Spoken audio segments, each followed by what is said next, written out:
शासकीय कर्मचारियों को पुरानी पेंशन को लेकर अलग अलग राज्यों में अलग अलग नियम क्यों? फुल पेंशन और आनुपातिक पेंशन क्या है, कब मिलती है और कितनी मिनिमम सेवावधि होना ज़रूरी है और फुल पेंशन के लिए कितनी मैक्सिमम सेवा होना ज़रूरी है, पूरी जानकारी विस्तार से।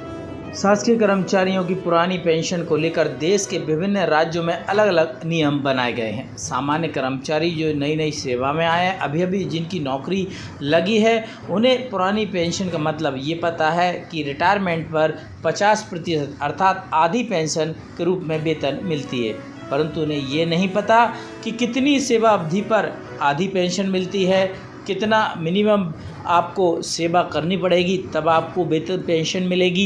ये सारे नियम क्या है, चलिए जानते हैं। कर्मचारियों को अंतिम वेतन का 50% पेंशन के रूप में राज्यों के अलग अलग नियम। उत्तर प्रदेश में 20 वर्ष की नियमित सेवा होने पर फुल पेंशन की पात्रता है। छत्तीसगढ़ में 33 वर्ष की सेवा होने पर ही फुल पेंशन मिलती है। राजस्थान में कर्मचारियों को 25 वर्ष की नियमित सेवा देने पर ही फुल पेंशन की पात्रता है। मध्य प्रदेश में फुल पेंशन के लिए 33 वर्ष की सेवा करना ज़रूरी है। उत्तराखंड के कर्मचारियों के लिए 20 वर्ष की सेवा नियमित होने पर ही फुल पेंशन दी जाती है। पंजाब में फुल पेंशन की पात्रता की अवधि 25 वर्ष निर्धारित की गई है। तो कर्मचारी को 10 वर्ष से कम नियमित सेवा देने के बाद या रिटायर्ड होते हैं तो उन्हें पुरानी पेंशन के तहत पेंशन नहीं मिलती, अर्थात पुरानी पेंशन के लिए मिनिमम 10 वर्ष की सेवा अवधि होना जरूरी है। यदि शासकीय कर्मचारी 10 वर्ष की सेवा से कम अवधि से पहले रिटायर्ड हो जाता है तो उसे पुरानी पेंशन के तहत पेंशन की पात्रता नहीं है।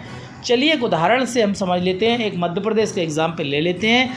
तो शासकीय कर्मचारी यदि नियमित रूप से 10 वर्ष की सेवा पूर्ण करता है तो उसे मिनिमम पेंशन मिलती है और 33 वर्ष की सेवा पूर्ण होने पर ही अंतिम वेतन का 50% पेंशन मिलती है।